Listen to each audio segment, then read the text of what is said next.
मध्य प्रदेश में ओबीसी वर्ग को 27% आरक्षण देने के मामले में पक्ष और विपक्ष अब एक साथ लड़ाई लड़ते नजर आएंगे। सीएन हाउस में हुई सर्वदलीय बैठक में यह फैसला लिया गया है कि अब दोनों पक्ष के वकील आपस में मिलकर ओबीसी वर्ग को आरक्षण दिलाने के लिए लड़ाई लड़ेंगे। सर्वदलीय बैठक खत्म होने के बाद मुख्यमंत्री डॉक्टर मोहन यादव ने बड़ा बयान दिया। उन्होंने कहा कि सभी राजनीतिक दलों ने मिलकर तय किया है कि राज्य में ओबीसी वर्ग को 27% आरक्षण दिलाना है। मुख्यमंत्री ने बताया कि भारतीय कम्युनिस्ट पार्टी, आप, समाजवादी पार्टी, कांग्रेस और भाजपा सभी दल इस मुद्दे पर एक मंच पर आए हैं। सुप्रीम कोर्ट में इस विषय पर सुनवाई चल रही है और 22 सितंबर से लगातार हियरिंग होगी। मोहन यादव ने कहा कि 27% आरक्षण के लिए पूरी तैयारी है। अलग अलग वकील कोर्ट में पक्ष रख रहे हैं, लेकिन अब सभी दलों ने सर्वदलीय संकल्प पारित कर दिया है ताकि न्यायपालिका और कार्यपालिका मिलकर एक मजबूत पक्ष रख सकें। बीजेपी अध्यक्ष हेमंत खंडेलवाल ने कहा कि बीजेपी की सत्ता और संगठन भी चाहता है कि प्रदेश में पिछड़ा वर्ग को 27% आरक्षण मिले। इस मामले में इसलिए मैं माननीय मुख्यमंत्री जी का जरूर हृदय से आभार व्यक्त करता हूँ।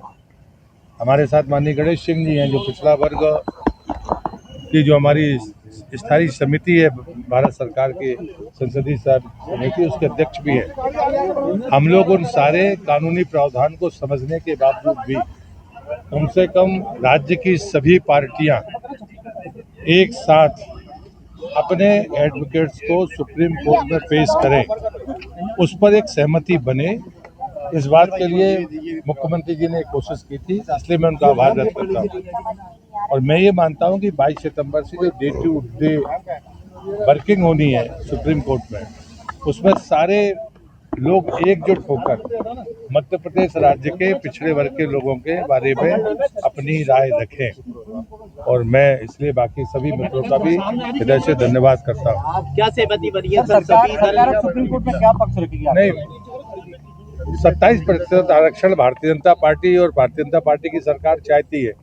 कांग्रेस हो या अन्य सभी पार्टियां भी इसी मत को अगर रखती हैं, तो हम सबको सामूहिक तौर पर बिना किसी डिफरेंस ऑफ ओपिनियन के एकजुट होकर रखना चाहिए। और उससे सहमति ये बनी है कि एडवोकेट जनरल के साथ बाकी पार्टियों के एडवोकेट भी बैठेंगे और वो एक साथ सुप्रीम कोर्ट में अपना पक्ष रखेंगे। लेकिन कांग्रेस कह रही है कि ये तो पहले ही कर चुके हैं, गृह प्रवेश कर रहे हैं नारियल फोड़ के। मुझे लगता है कि कांग्रेस को अगर ऐसी राजनीति करनी है सस्ती लोकप्रियता के लिए, तो ये गलतियां कांग्रेस पहले से करती रही है।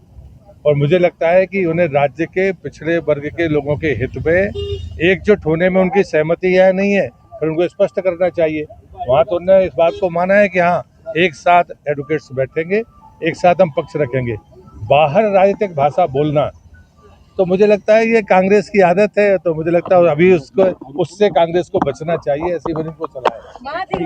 वर्चुअली आज याचिकाकर्ता का कहना है कि वो शामिल